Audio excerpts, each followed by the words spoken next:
क्या आप भगवान में विश्वास करते हैं? अगर आपका जवाब हाँ है तो आप यकीनन भूत, प्रेत और आत्माओं पर भी विश्वास करते होंगे। भारत में ऐसे बहुत से राज्य हैं जहां अंधविश्वास के चलते रोजाना कई तरह के टोने टोटके किए जाते हैं, जिसमें साफ तौर पर बाबा और काला जादू को बढ़ावा देने वालों का हाथ होता है। लेकिन फिर भी इंसान बुरी चीज से छुटकारा पाने के लिए कई तरह के उपाय करता है। हम सभी खुद को मॉडर्न कहते हैं, लेकिन आज भी नजर लगने वाली बात पर यकीन करते हैं। घर के बाहर नींबू मिर्ची लटकाते हैं और किसी तरह के दोष को दूर करने के लिए उपाय भी करते हैं। लेकिन क्या आपने कभी सोचा है कि इन टोटकों के पीछे कोई साइंस है या नहीं? अगर नहीं, तो आज हम आपको ऐसे ही कुछ उपायों के बारे में बताने वाले हैं जिनके पीछे साइंस का अद्भुत लॉजिक छुपा हुआ है। तो आइए शुरू करते हैं जादू से भरे इस वीडियो को। बिल्ली के रास्ता काटने पर आगे न बढ़ना। यह तो भारत का बहुत ही पुराना मिथ है जिसके बारे में आप सभी जानते होंगे। बड़े बूढ़ों का कहना है कि अगर बिल्ली रास्ता काट दे तो उस रास्ते में आगे नहीं बढ़ना चाहिए, बल्कि अपना रास्ता बदल लेना चाहिए, क्योंकि अगर ऐसा नहीं करेंगे तो आपके साथ कुछ ना कुछ बुरा होगा। अब इस बात में कितनी सच्चाई है ये तो हम नहीं जानते, लेकिन इस मिथ के पीछे प्राचीन कारण जरूर छिपा हुआ है। पुराने जमाने में जब इंसान रात के समय पैदल, घोड़े या बैलगाड़ी के जरिए सफर करता था तो बिल्ली के रास्ता काटने पर उनके बैल या घोड़े हड़बड़ा जाते थे। ऐसे में बैलों का संतुलन बिगड़ जाता था और गाड़ी गिर जाती थी, जिसकी वजह से काफी नुकसान होता था। इसके अलावा बिल्ली के यूं अचानक सामने आने के पीछे शिकारी जानवर के आने का अंदेशा होता था, क्योंकि बिल्ली का पीछा करते हुए कोई शेर या चीता इंसान से टकरा सकता था। इसलिए हमारे पूर्वजों ने इस खतरे से बचने के लिए एक खास तरकीब अपनाई, जिसके तहत बिल्ली के सामने आने या रास्ता काटने पर उस रास्ते में आगे नहीं बढ़ना होता था। लेकिन बदलते समय के साथ आधुनिक चीजों का आविष्कार हुआ और इंसान घोड़े और बैलगाड़ी के बजाय मोटर कार में सफर करने लगा। लेकिन उसका विश्वास और बिल्ली का रास्ता काटना आज भी ज्यों के त्यों है, जिसकी वजह से बिल्ली के रास्ता काटने पर बहुत से लोग अपना रास्ता बदल लेते हैं। अब आज के आधुनिक युग में बेचारी बिल्ली करे तो क्या करे, उसके पास छिपने के लिए जगह तो है ही नहीं। ऐसे में वो सड़कों पर नहीं घूमेगी तो क्या आपके घर में आकर रहेगी? कभी ना चबाएं तुलसी का पत्ता।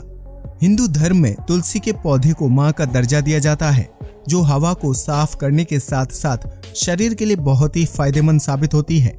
ऐसे में तुलसी के पत्ते को खाने से या उसे चाय में डालने से रोगों से लड़ने की ताकत मिलती है। हालांकि कहा जाता है कि तुलसी के पत्ते को चबाने के बजाय सीधे निगल जाना चाहिए ताकि तुलसी माँ का अपमान न हो। लेकिन साइंटिफिक रूप से देखा जाए तो तुलसी के पत्तों में बहुत ज्यादा मात्रा में आयरन पाया जाता है, जिन्हें चबाने से आपके दांतों को नुकसान पहुंच सकता है। ऐसे में हमारे पूर्वजों ने इस प्रथा को जन्म दिया कि तुलसी के पत्तों को चबाने के बजाय सीधे निकल जाना चाहिए। तुलसी के पत्तों में बहुत ही गुणकारी तत्व होते हैं जो हमारी इम्यूनिटी सिस्टम को दुरुस्त करके रोगों से लड़ने में मदद करते हैं। शुभ काम शुरू करने से पहले दही चीनी खाना। अब इस प्रथा के बारे में तो आप में से ज्यादातर लोग जानते होंगे, क्योंकि एग्जाम देने से लेकर किसी सफर में जाने तक माँ या घर के बुजुर्ग बच्चों को हमेशा दही चीनी खिलाकर बाहर भेजते हैं। उनका मानना है कि ऐसा करना बहुत ही शुभ होता है और इंसान के सभी काम पूरे हो जाते हैं। लेकिन इस प्रथा के पीछे बहुत ही दिलचस्प और प्राचीन कारण छिपा हुआ है, जिसे सफर के दौरान इस्तेमाल किया जाता था। दरअसल पुराने जमाने में जब किसी व्यक्ति को दूर सफर में जाना होता था तो वो पैदल या बैलगाड़ी के जरिए अपनी यात्रा पूरी करते थे। ऐसे में चिलचिलाती धूप और पानी की कमी से बचने के लिए लोग घर से निकलने से पहले दही और चीनी का सेवन करते थे, ताकि उनका शरीर अंदर से ठंडा और हाइड्रेट रहे। इसके अलावा दही और चीनी खाने से मन खुश और शांत रहता है, जिसकी वजह से व्यक्ति का दिन अच्छा गुजरता है। ऐसे में किसी भी शुभ काम को शुरू करने से पहले दही चीनी खाने की प्रथा को अपनाया जाता है, ताकि इंसान मन और दिमाग की शांति प्राप्त कर सके और उसका हर काम अच्छी तरह से पूरा हो जाए। ऐसे में अगर आपको विश्वास है कि दही चीनी खाने से आपके साथ सब कुछ अच्छा होगा और आप आत्मविश्वास से भरा हुआ महसूस करेंगे, तो आपको दही चीनी का सेवन जरूर करना चाहिए। काला टीका लगाने से नहीं लगती नजर। काला टीका लगाया कर नजर लग जाएगी। ये गाना तो आपने कई बार सुना होगा, जिसमें बुरी नजर से बचने के लिए काला टीका लगाने की सलाह दी जाती है। ये प्रथा सिर्फ गाने तक सीमित नहीं है, बल्कि हर भारतीय के घर में जन्म लेने वाले बच्चे को कुछ सालों तक काला टीका लगाया जाता है। लेकिन इस प्रथा के पीछे प्राचीन और साइंटिफिक मान्यता होने से ज्यादा इंसान का डर वजह है। जब इंसान को किसी चीज से डर लगता है तो वो उस चीज से छुटकारा पाने के लिए कुछ भी करने के लिए तैयार रहता है। ऐसे में किसी बाबा के कह देने पर कि बच्चे को काला टीका लगाने से उसे बुरी नजर नहीं लगेगी, माँ के दिल को तसल्ली पहुंचती है। यही वजह है कि भारत में नवजात बच्चे को काला टीका लगाने की प्रथा इतनी ज्यादा प्रचलित है, क्योंकि कोई भी माँ अपने बच्चे के साथ बुरा होते हुए नहीं देख सकती। इसलिए बच्चे को काला टीका लगाकर उसे कुछ हद तक कुरूप बना दिया जाता है, ताकि बच्चे पर किसी की भी बुरी नजर ना पड़े। माता पिता का डर कब बच्चे पर हावी हो जाता है, इस बात का पता खुद माता पिता को भी नहीं चलता और वो अपने बच्चे को काला टीका लगाने की प्रथा को जारी रखते हैं। अगर आपको लगता है कि एक काला टीका आपके बच्चे को बुरी नजर और बीमारियों से बचा सकता है, तो इस टोटके को करने में कोई बुराई नहीं है। लेकिन हम ये भी चाहते हैं कि आप अपने डर को खुद पर हावी ना होने दें, क्योंकि ऐसा करने से आपके डर की जीत होगी और आपकी हार। पवित्र नदी में सिक्के फेंकना। आप में से बहुत से लोग धार्मिक स्थलों पर जाते होंगे, जहां कुआं, पवित्र नदी या पानी का तालाब होता है। उस पवित्र पानी में बहुत से लोग अपनी मनोकामना पूरी करने के लिए सिक्के डालते हैं और यह विश्वास करते हैं कि ईश्वर उनकी मन्नत जरूर पूरी करेंगे। लेकिन क्या आपने कभी इस क्रिया के पीछे छिपे साइंटिफिक रीजन को जानने की कोशिश की है? दरअसल यह प्रथा हमारे पूर्वजों से हमें विरासत के रूप में मिली है, क्योंकि प्राचीन समय में पानी का एक ही स्रोत होता था, जिसे साफ करना काफी मुश्किल काम होता था। ऐसे में गांव के लोग तांबे और कांसे के सिक्के को कुएं, नदी या तालाब के पानी में डाल देते थे, जिससे पानी भी साफ रहता था और ग्रामीणों के शरीर को उस साफ पानी के जरिए पर्याप्त मात्रा में कॉपर भी मिलता था।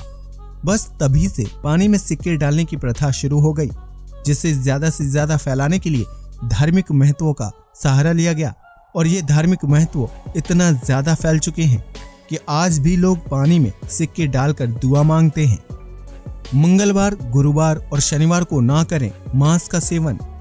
अगर आप किसी नॉनवेज लवर को चिकन या मटन ऑफर करेंगे तो यकीनन वो आपका ऑफर ठुकराएगा नहीं।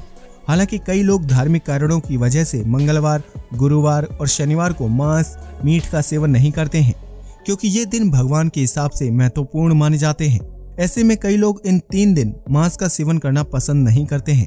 हालांकि इस धार्मिक कारण के पीछे साइंटिफिक रीजन भी मौजूद है। दरअसल चिकन और मटन से स्वाद तो मिलता है, लेकिन इसका रोजाना सेवन हमारी सेहत के लिए बिल्कुल अच्छा नहीं होता। चिकन में बहुत ज्यादा मात्रा में फैट पाया जाता है, जो आपके हार्ट के लिए बहुत ही हानिकारक साबित हो सकता है। ऐसे में डॉक्टर्स कुछ दिन छोड़कर चिकन, मटन खाने की सलाह देते हैं। जैसे कि आपने रविवार को चिकन खाया तो सोमवार और मंगलवार को छोड़कर बुधवार को इसका सेवन करें। वहीं गुरुवार को ब्रेक लेकर शुक्रवार और शनिवार को छोड़कर फिर से रविवार को नॉनवेज का सेवन किया जा सकता है। यही वजह है कि नॉनवेज खाने की इस पाबंदी को पूर्वजों द्वारा धार्मिक मान्यताओं से जोड़ दिया गया, ताकि आप इस मांस का सेवन सीमित मात्रा में कर सकें। अब ये बात तो सच है कि अगर इंसान के जीवन में पाबंदियां ना हो तो वो हर काम को गलत ढंग से करने लगेगा। ऐसे में मांस का सेवन करने को लेकर लगाई गई पाबंदी कहीं ना कहीं सही है, हालांकि यह व्यक्ति के मानने और न मानने पर निर्भर करता है। घर के बाहर नींबू, मिर्ची लटकाना। आपने बहुत से लोगों के घर के बाहर या दुकान के शटर में नींबू, मिर्ची लटके हुए देखा होगा। बुजुर्गों का मानना है कि ऐसा करने से घर परिवार को बुरी नजर नहीं लगती है। इसके अलावा धार्मिक मान्यता है कि महालक्ष्मी जी की बहन अलक्ष्मी से घर में गरीबी और दरिद्रता फैलती है और उन्हें खट्टा नींबू व मिर्ची खाना पसंद होता है। इसलिए अगर आप अपने घर के बाहर नींबू और मिर्ची लटकाते हैं तो अलक्ष्मी उस नींबू मिर्ची को खाकर खुश हो जाती हैं और घर के अंदर प्रवेश ना करके आपके घर में गरीबी का वास नहीं होने देती। लेकिन इस टोटके के पीछे साइंटिफिक और प्राचीन 2 कारण छिपे हुए हैं। दरअसल पुराने समय में जब किसी व्यक्ति को दूसरे गांव जाना होता था तो उसके पास यातायात का साधन नहीं होता था, लिहाजा वो पैदल चलकर ही अपने सफर को तय करते थे, जिसमें जंगल और नदी शामिल होते हैं। ऐसे में बड़े बुजुर्ग यात्रा कर रहे लोगों को अपने साथ नींबू मिर्ची रखने की सलाह देते थे, क्योंकि नींबू में शरीर को हाइड्रेट करने की क्षमता होती है, जो गर्मी के मौसम में लू और पानी की कमी से शरीर को बचाता है। वहीं मिर्ची जहरीले सांपों से बचने में मदद करती थी। दरअसल जब कोई सांप यात्री को काट लेता था तो वह मिर्ची खाकर यह पता लगाते थे कि सांप जहरीला है या नहीं। अगर सांप जहरीला नहीं होगा तो मिर्ची खाने पर आपको मिर्ची लगने का एहसास होगा। वहीं अगर सांप जहरीला होता तो मिर्ची खाने पर आपको स्वाद का एहसास नहीं होगा, क्योंकि जहर की वजह से आपका नर्वस सिस्टम काम करना बंद कर देगा। ऐसे में आपको जल्दी से जल्दी इलाज करवाने की जरूरत पड़ेगी। हालांकि बदलते समय के साथ नींबू मिर्ची की प्रथा ने कुछ और ही रूप ले लिया और आज के समय में ये दोनों चीजें टूना टोटका करने के काम आती हैं। रात के समय पीपल के पेड़ के पास न जाना। बहुत से लोग रात के समय पीपल के पेड़ से दूरी बनाए रखना पसंद करते हैं, क्योंकि उनका मानना है कि रात के अंधेरे में इस पेड़ पर भूत प्रेतों का वास रहता है। लेकिन इस मिथ के पीछे भूतिया नहीं बल्कि साइंटिफिक कारण छिपा हुआ है। दरअसल दिन के समय पेड़ पौधे ऑक्सीजन देते हैं, जबकि कार्बन डाइऑक्साइड खींच लेते हैं। वहीं रात के समय सूर्य की रोशनी न होने के कारण पेड़ इस प्रक्रिया को उल्टा दोहराते हैं, जिसकी वजह से रात के समय में पेड़ ऑक्सीजन सोखते हैं जबकि कार्बन डाइऑक्साइड छोड़ते हैं। ऐसे में अगर आप रात के समय में पेड़ पौधों के पास जाते हैं तो वहां आपको ऑक्सीजन मिलने के बजाय कार्बन डाइऑक्साइड मिलेगा। लेकिन यहाँ सवाल खड़ा होता है कि घर के बड़े सिर्फ पीपल के पेड़ के पास न जाने के लिए क्यों कहते हैं। तो आपको बता दें कि दरअसल पीपल का पेड़ बहुत ही विशाल होता है और वह 24 में से 22 घंटे ऑक्सीजन प्रदान करता है, लेकिन बाकी के 2 घंटे ये पेड़ काफी ज्यादा मात्रा में कार्बन डाइऑक्साइड छोड़ता है। इस दौरान अगर आप पीपल के पेड़ के पास जाते हैं या उसके नीचे सोते हैं तो आपको सांस संबंधी परेशानी हो सकती है। इसलिए बड़े बुजुर्ग बच्चों को रात के समय पीपल के पेड़ के पास न जाने के लिए भूत प्रेत का बहाना बनाते हैं। रात के समय नाखून न काटना। नाखून और बाल इंसान के शरीर में उगने वाली 2 ऐसी चीजें हैं जिन्हें आप कितनी ही बार क्यों ना काट लें वो दोबारा बढ़ जाते हैं। ऐसे में घर के बड़े बुजुर्गों का कहना होता है कि रात के समय नाखून नहीं काटने चाहिए। ऐसा करने से घर में गरीबी और दरिद्रता आती है। लेकिन इस मान्यता को मानने के पीछे संसाधनों की कमी मुख्य कारण है। दरअसल प्राचीन समय में आज की तरह लाइट और बिजली की सुविधा नहीं होती थी और ना ही नाखून काटने के लिए कटर होता था। ऐसे में अगर कोई व्यक्ति रात के समय दिए या लालटेन की रोशनी में नाखून काटने बैठता तो उसकी उंगली कटने या चोटिल होने का भय रहता था। इसलिए बुजुर्गों ने लोगों को दिन के उजाले में नाखून काटने की सलाह दी और लोग इस सलाह को ज्यादा से ज्यादा अपनाएं। इसलिए इस बात को धार्मिक महत्व और गरीबी के साथ जोड़ दिया गया। अब इंसान की फितरत तो हम सभी जानते हैं, कोई उसे जरा सा डरा दे वो उससे छुटकारा पाने के लिए कुछ भी कर सकता है। लिहाजा लोगों ने रात के बजाय दिन के समय नाखून काटने की प्रथा को अपनाया और उसे आज तक पीढ़ी दर पीढ़ी आगे पहुंचा रहे हैं।